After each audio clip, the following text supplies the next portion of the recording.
the shuttle settled onto the landing platform with a soft hum. Nothing dramatic, nothing that suggested today would become the most uncomfortable day of Aaron Hale's life. Aaron stood, smoothed the front of his plain gray jacket, and followed the other delegates toward the open doors. He was a human cultural liaison, not a hero, not a soldier. His job was to attend events, smile politely, explain human habits, and make sure nobody accidentally offended anyone important. He had done this for 3 years without incident, which made today feel especially unfair. Outside, the city of Lyrian stretched in gentle curves and warm colors. Tall structures rose like sculpted stone, glowing faintly under the amber sky. The air was thick but breathable, scented with something sweet and floral. Aaron took a slow breath and reminded himself to stay calm. This was supposed to be a seasonal festival. Food, music, symbolic gestures. Easy. The alien hosts waited in orderly lines, their long, elegant bodies wrapped in ceremonial cloth. Their faces were smooth and expressive, eyes large and dark, reflecting light like polished glass. They smiled when they saw the delegation, hands lifting in a greeting gesture Aaron had practiced many times.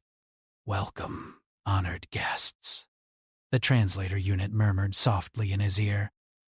"You arrive at a most meaningful time." Aaron smiled back and nodded. Meaningful was fine. Meaningful was normal. He stepped forward with the others as they were guided toward the central plaza. The plaza was wide and circular, paved with pale stone, etched with slow-moving patterns. At its center stood a raised platform decorated with living plants and softly glowing crystals. Music drifted through the air, low and rhythmic, more like a heartbeat than a melody. Alien citizens gathered around the edges, watching with focused attention. Aaron noticed the looks almost immediately. They weren't hostile. But they weren't curious in the usual way. They were evaluative, measuring. Several sets of eyes lingered on him longer than felt polite. He shifted slightly, uncomfortable, and told himself he was imagining it. The ceremony began with speeches, long ones. Aaron listened as best he could while the translator worked through layered meanings and metaphors. The speakers talked about cycles, harmony, continuity, and balance, about choosing wisely, about honoring instinct and wisdom together. It all sounded ceremonial and vague, which was standard. Then things changed. One of the elders stepped forward, draped in darker cloth, posture straight and commanding. The music slowed. The crowd grew quiet. "This cycle," the elder said, voice carrying across the plaza, "we welcome an unexpected alignment." Aaron felt a small, strange tightening in his chest.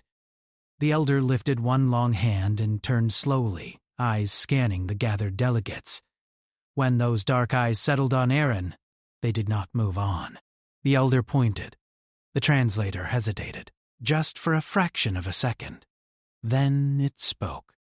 "The human Aaron Hale has been chosen." The world seemed to tilt. Chosen for what? Aaron opened his mouth and closed it. Applause rippled through the crowd. Soft, respectful, approving. Several nearby delegates turned to look at him in surprise. Aaron laughed weakly. "I think there's been a mistake," he said, raising a hand slightly. "I'm just here to observe." The elder inclined their head. "The choice is correct." The translator rendered the words smoothly, but its tone carried something else now. Uncertainty. Aaron looked around for help. The other humans in the delegation looked just as confused, though one of them had already taken a careful step away from him. "Chosen." "How?" Aaron asked. The elder gestured toward the platform. Attendants moved forward, opening a clear path. The crowd's attention narrowed, like the entire plaza was holding its breath. Aaron's feet felt heavy as he stepped forward. Every instinct told him to stop, to demand clarification, but years of diplomacy training pushed him onward. "Don't cause a scene. Ask questions later." He climbed the platform slowly, From up close, he could see the elder's expression clearly. It was calm, certain, almost relieved. "You are honored," the elder said. "Your presence will guide this season." Season. Aaron's translator paused again. "Define season," Aaron said carefully. The pause stretched longer this time. "Initiation of reproductive cycle," the translator finally said. "Common designation, breeding season." The words landed like ice water. Aaron froze. His thoughts stumbled over each other, trying to rearrange into something sensible. "I'm sorry," he said, voice too loud. "Breeding season?" The elder tilted their head, clearly confused by his reaction. "Yes. The time of selection." Around them, the crowd murmured softly, not in alarm, but in interest. "I didn't agree to that," Aaron said quickly. "I didn't even know that was happening." The elder's eyes narrowed slightly, not in anger, but in concentration. Selection does not require prior agreement. It requires suitability. Aaron swallowed. His heart was beating too fast now. "That's not how humans do things." The translator relayed this. A ripple of surprise moved through the onlookers. "Explain," the elder said. Before Aaron could respond, another figure stepped onto the platform. Taller than most, posture-controlled, movements precise.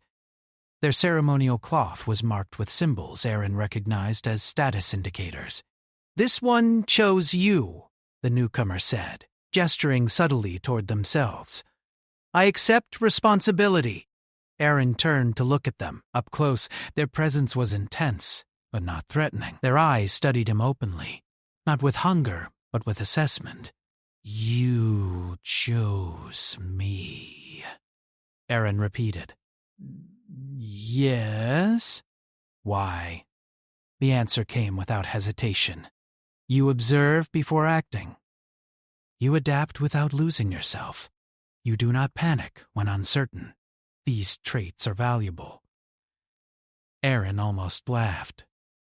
He felt like he was panicking very quietly right now. "I think there's been a cultural misunderstanding," he said.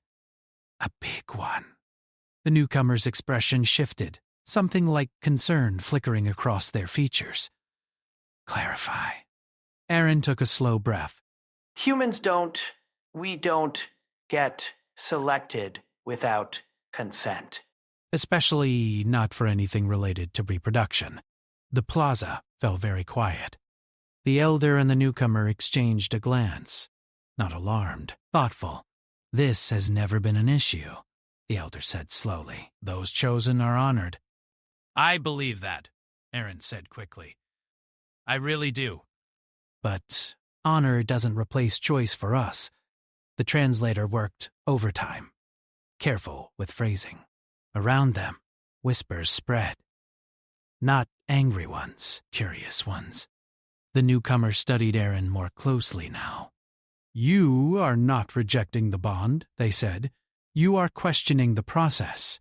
"Yes," Aaron said, relieved they understood that much. "Exactly."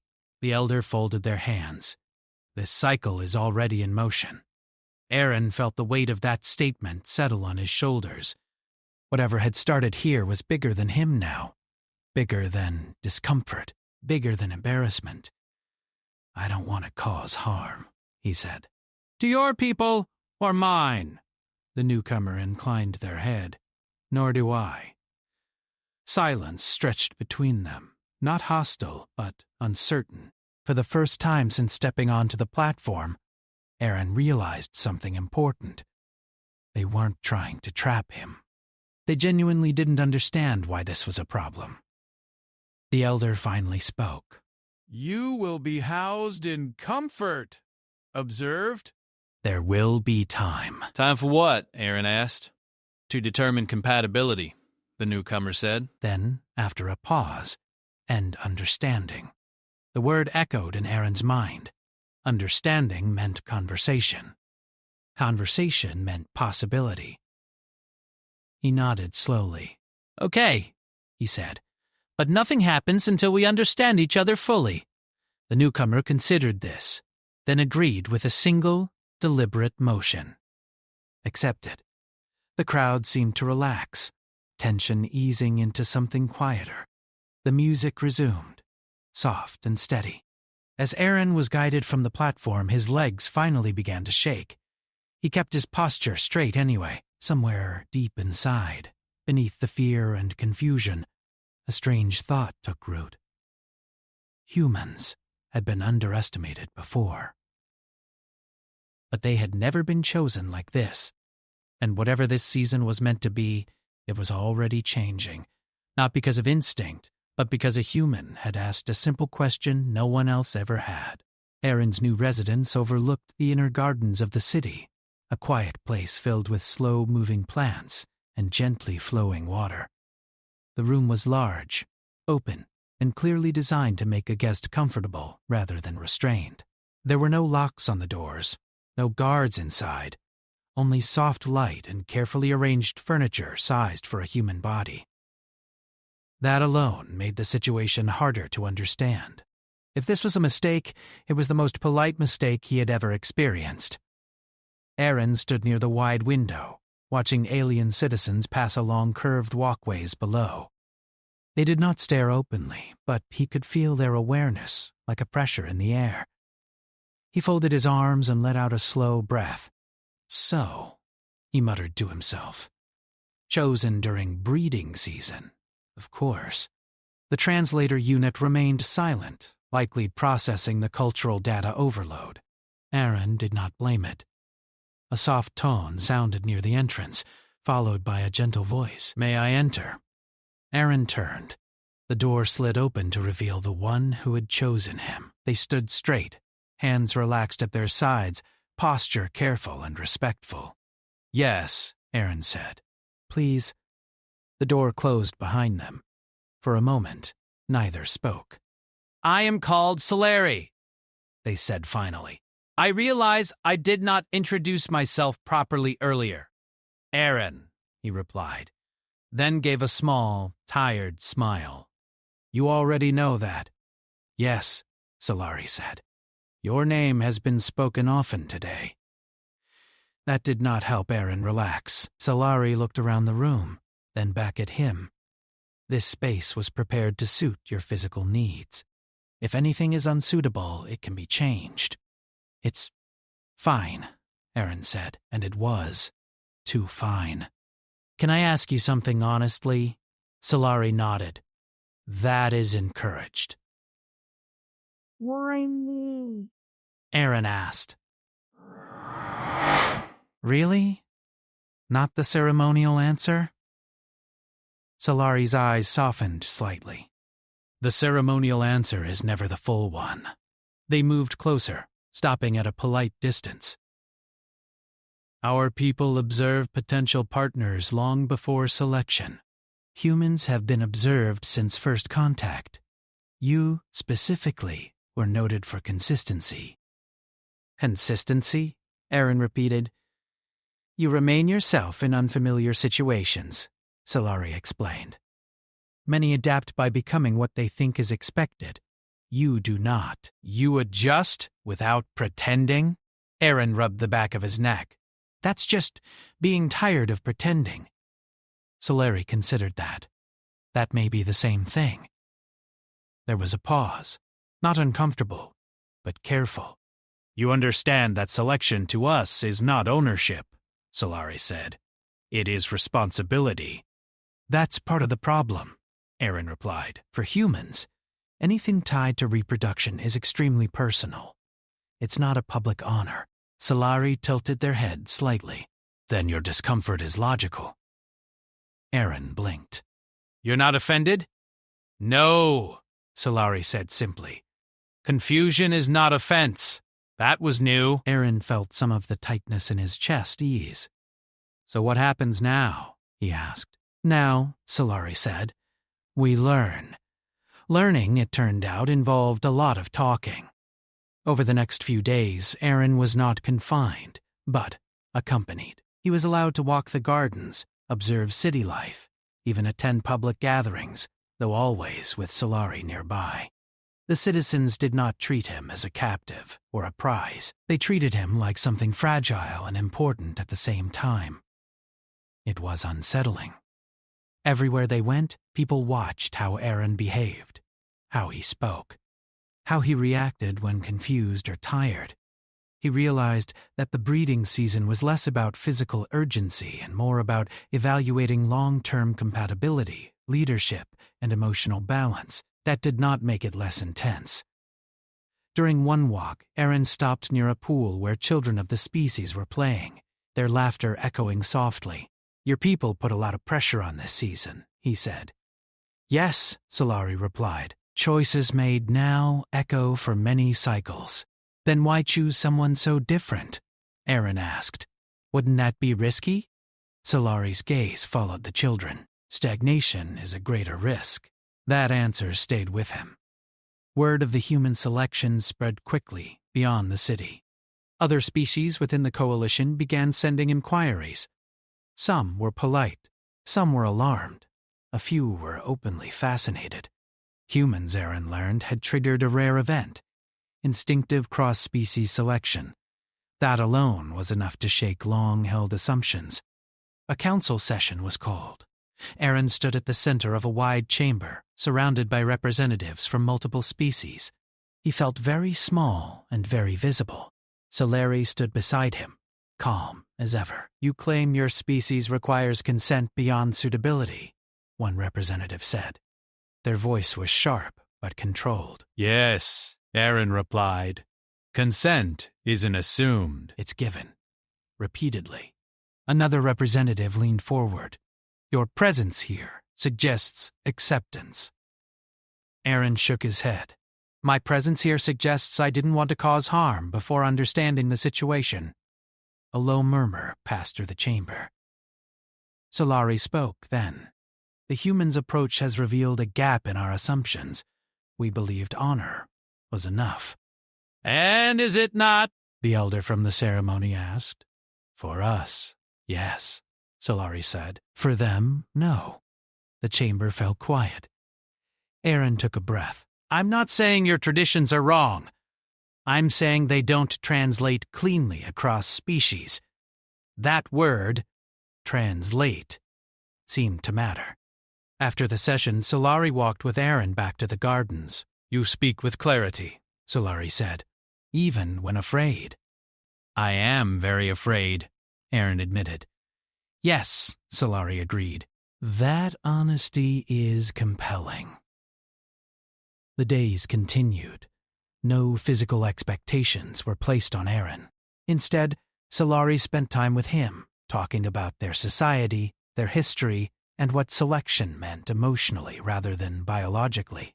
Aaron shared stories of Earth, of how humans argued, loved, failed, and tried again. He spoke of mistakes made through assumptions, of lessons learned the hard way. Solari listened carefully. One evening, as the sky shifted into deep violet tones, Solari asked, "If you had the power to redefine this process, what would you change?" Aaron thought for a long moment. "I'd make it mutual," he said. "Not just chosen, but choosing." Not just instinct, but understanding. Solari looked thoughtful. That would change everything. "Sometimes that's necessary," Aaron replied. Silence settled between them, comfortable now. Elsewhere in the city, debates grew louder. Some feared change, but others saw a possibility. The idea that instinct could be questioned without being rejected was unsettling and exciting at the same time. Aaron became more than a participant. He became a mirror. Humans, it seemed, had an unusual ability. They could stand inside a system without fully belonging to it, and still care enough to improve it. On the final night of that phase of the season, Solari stood with Aaron beneath the open sky. "You have altered the course of this cycle," Solari said. "I didn't mean to," Aaron replied. "Intent does not lessen impact," Solari said gently, "but it does shape it." Aaron looked out over the city, glowing softly in the darkness. I don't know how this ends. Neither do we, Solari said. That is no longer frightening. Aaron smiled faintly. For the first time since being chosen, he felt something close to hope. Whatever the breeding season had been meant to be, it was becoming something else entirely. And humanity was at the center of it. Not by force, not by dominance, but by the quiet, stubborn insistence that understanding mattered more than instinct. The city felt different now. Aaron noticed it the moment he stepped into the main walkway that morning. The air was the same, warm and lightly scented, but the people were not. They moved more slowly, spoke in lower tones, and watched him without hiding it anymore. Not with suspicion and not with awe, but with focus. He was no longer just the human who had been chosen. He was the human who had questioned the choice. Aaron walked beside Solari, hands clasped behind his back, trying not to look as uncomfortable as he felt. I feel like I accidentally rewrote a rule book, he said quietly. Solari glanced at him. You revealed that the rule book was incomplete? That's worse, Aaron replied. Incomplete rules make people nervous. Yes, Solari agreed, but they also invite improvement. They reached a wide-open space where several members of Solari's species stood in a loose circle. This was not a ceremony. There was no music, no decoration, just discussion. Aaron stopped when Solari stopped. Am I supposed to speak? Only if you wish, Solari said. But your presence alone already speaks. That sentence made Aaron uneasy in a way he couldn't quite explain. One of the elders stepped forward. Human Aaron, they said, voice calm. You have introduced uncertainty into a process that has guided us for many generations. I didn't mean to disrupt anything, Aaron said honestly. I just needed to understand what was happening to me. The elder nodded. Understanding is rarely disruptive on purpose. Another voice joined in. Yet your insistence on mutual agreement challenges the foundation of selection. Aaron took a slow breath. Then maybe the foundation needs more support. There was no anger in the group. Only thought. Solari watched the exchange carefully, saying nothing. What if mutual choice leads to rejection? One of them asked. What if instinct chooses but the chosen refuses? Aaron met their gaze. Then the bond wasn't strong enough to begin with. That answer sent a ripple through the circle. Not shock, but recognition. After the gathering ended, Solari and Aaron returned to the quieter paths. You are changing how they think, Solari said. I'm not trying to, Aaron replied. I'm just answering honestly. Honesty is powerful when it is unfamiliar, Solari said. The days that followed were the hardest yet. Aaron was invited, asked, not ordered, to participate in discussions across the city. Scholars, leaders, and citizens wanted to understand humans better, not as a concept, but as a people. He explained again and again that humans were not controlled by instinct alone, that biology existed, yes, but choice mattered more, that emotions were complex and sometimes contradictory. That connection meant nothing if it wasn't freely given. Some listeners were fascinated, others were uncomfortable. One conversation stood out. A young member of Solari's species asked, "If humans resist instinct, do they not suffer?" Aaron thought about it, about loneliness, about mistakes, about wanting things that weren't good for you. "Yes," he said. "We suffer a lot." "Then why continue?" they asked. Because the alternative is worse, Aaron replied. Living without choice is safer, but it's empty. That answer spread faster than he expected. Solari noticed the change before Aaron did, the way people spoke during gatherings, the way questions were phrased, less about how humans fit into their systems, and more about whether their systems could adapt. "You are no longer being studied," Solari said one evening as they walked beneath the glowing trees. "You are being considered. By who?" Aaron asked. By everyone, Solari replied. That night, Solari invited Aaron to a private space overlooking the city lights. It was the first time they had done so without an official reason. I need to ask you something, Solari said. Aaron leaned against the railing. That seems fair. I've been asking you things for days. Solari hesitated. If selection were redefined, as you suggested, if it required mutual agreement, would you still stand here? Aaron was quiet for a long time. I don't know, he said finally, but I would want the chance to decide. Solari nodded slowly. That answer matters. The council convened again near the midpoint of the breeding season. Tension filled the chamber, not sharp, but heavy. The elder spoke. We face a choice: maintain tradition unchanged, or adapt it in light of new understanding. All eyes turned to Aaron. He felt his throat tighten. He hadn't planned a speech. He never wanted to be the center of this, but he stepped forward anyway. I'm not here to tell you how to live, he said.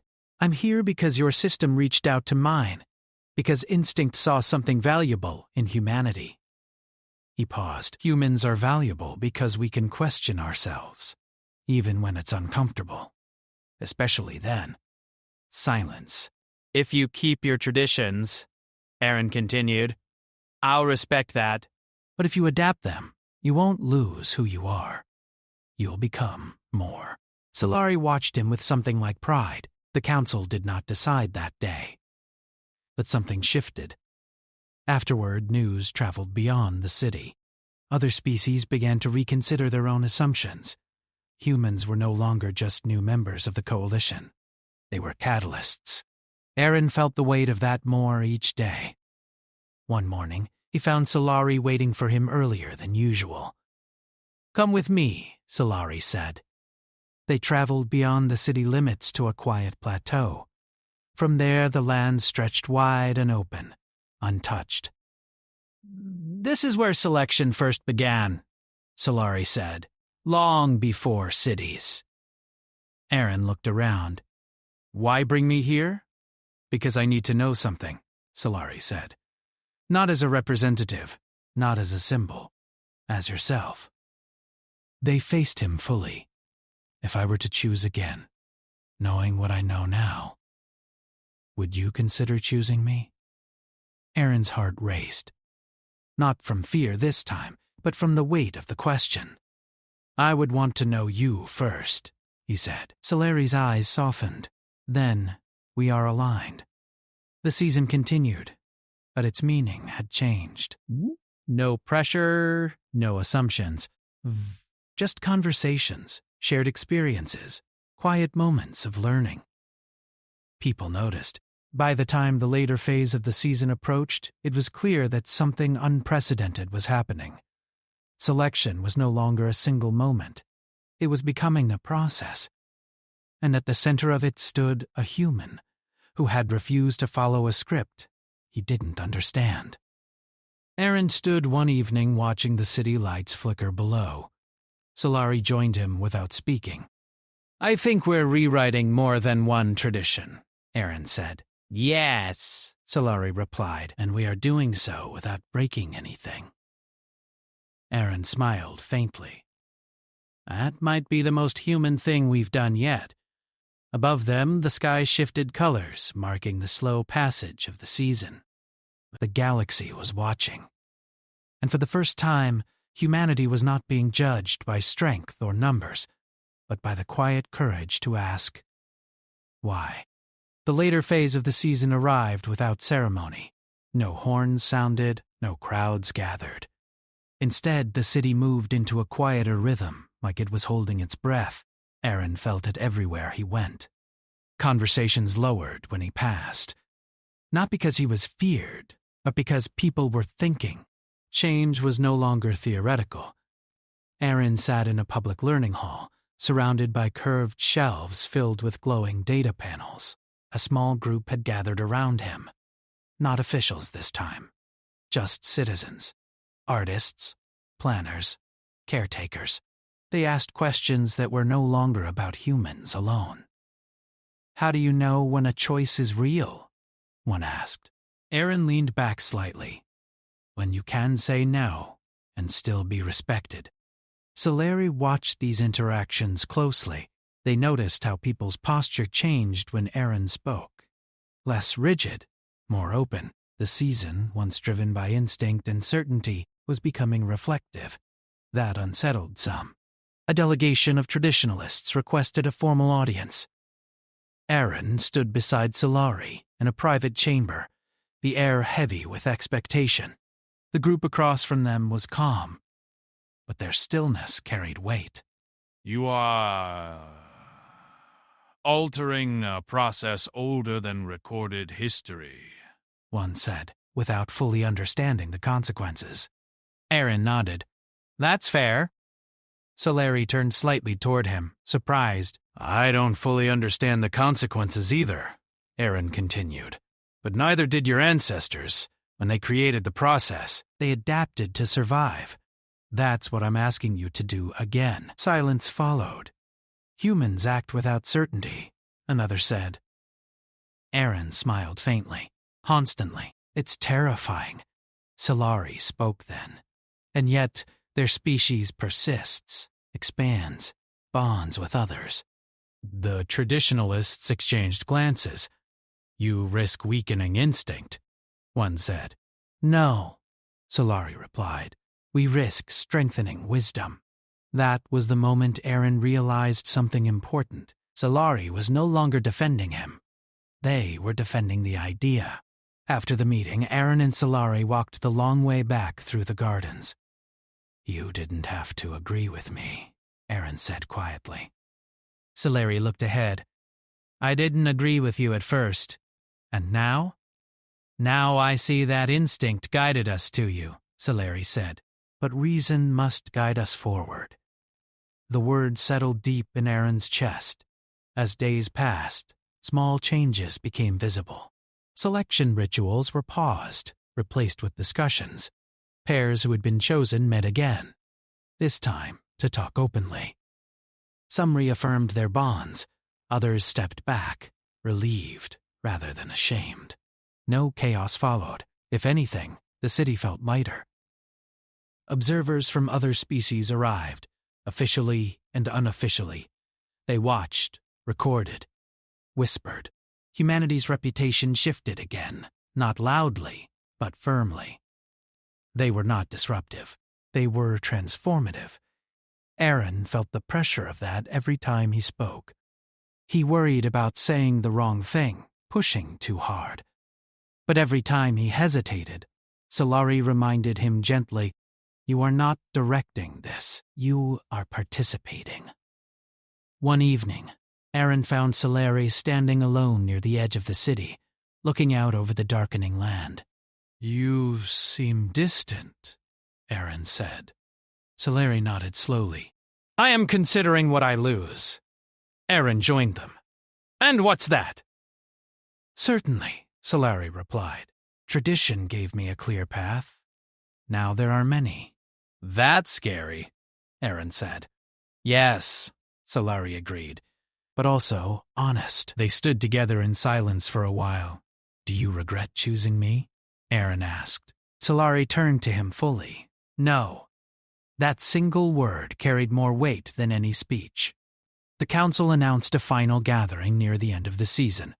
This time, not to judge, but to decide. The chamber was full. Not tense, but focused. The elder from the first ceremony spoke. We have observed the human approach. We have tested it against our values. We have listened. They paused. We will complete this season differently than any before. A murmur spread. Selection will no longer be a declaration, the elder continued. It will be an invitation. Aaron's breath caught. Bonding will require mutual agreement, they said, and time for understanding. The decision was unanimous. Aaron felt something inside him loosen, like he'd been holding a breath for weeks. Solari looked at him, eyes bright. You have changed us. No, Aaron said quietly. You chose to change. The season drew toward its close, not with urgency but with intention. On the final night, Aaron and Solari returned to the plateau beyond the city. The sky above them glowed with slow-moving colors, marking the cycle's end. This is where we began, Solari said. And where we decide, Aaron replied. Solari faced him, not as an official, not as a symbol, just as themselves. I choose you, Solari said, not because instinct demands it, but because understanding invites it. Aaron felt emotion rise, unexpected and strong. He took a steady breath. I choose you too, he said, because you listened. They stood together as equals. No crowd, no applause, just a quiet moment that echoed far beyond the plateau. When the season ended, the galaxy noticed. Reports spread of a society that had paused instinct to make room for consent, of a human who had stood in the center of tradition and asked for understanding instead of dominance. Humanity's classification was updated again. Not unpredictable, not disruptive, adaptive. Aaron prepared to leave soon, his role officially complete. As he packed, Solari watched quietly. You will return, Solari said. Aaron smiled. I think so. The shuttle lifted into the sky days later, carrying Aaron back toward human space. Below, the city glowed peacefully. The season was over. But what it had started was only just beginning. And across the stars, civilizations reconsidered something they had long taken for granted. That instinct might begin a bond. But only choice could make it last. The shuttle's departure left a quiet space behind it. Aaron Hale watched the stars stretch and settle as the vessel moved away from Solari's world. He sat alone near the viewing panel, hands resting loosely in his lap, trying to understand how much had changed in so little time. He had arrived as an observer. He was leaving as something far more complicated. Back on the planet below, the city continued its slow, thoughtful rhythm. The breeding season had officially ended, but its effects had not. Conversations continued in learning halls, gardens, and private spaces. People spoke differently now. They asked questions that had never been asked before, not just about humans, but about themselves. Solari stood on the same plateau where the season had ended, watching the sky fade back into its normal tones. There was no sense of loss in their posture, only resolve. Choice, they had learned, did not weaken connection. It strengthened it. For the first time in generations, no one felt rushed. Aaron's return to human space caused a quiet storm. Reports were reviewed, recordings replayed. Cultural analysts argued late into the night. Humanity had not asserted dominance, nor had it retreated. Instead, one human had done something far more disruptive. He had asked for understanding. Aaron was called before multiple councils, human and non-human alike. Each time he told the same story.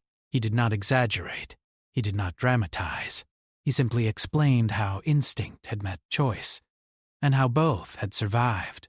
You refused power, one official said. I didn't see it as power, Aaron replied. I saw it as responsibility. That answer unsettled many. Across the coalition, changes began appearing in small ways.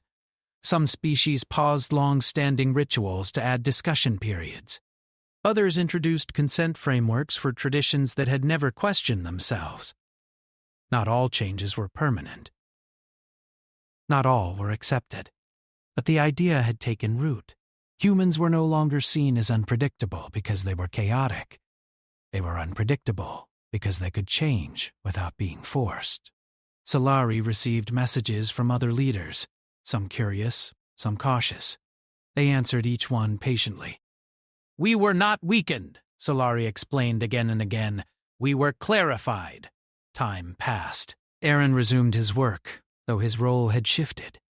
He was no longer just a liaison. He became a consultant, a reference point.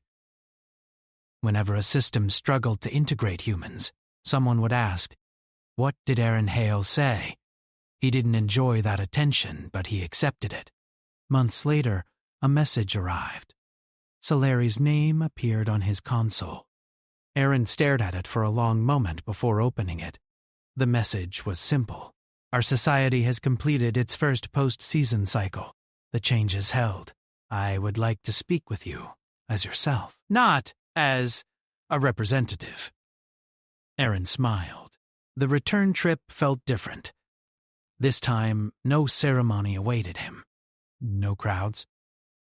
Solari met him at a quiet platform, dressed simply, posture relaxed. "You came," Solari said. "You invited me." Aaron replied. They walked together through the city, which felt familiar now, not because it had stayed the same, but because it had grown. People greeted Aaron warmly, but without the intensity of before. He was no longer a symbol.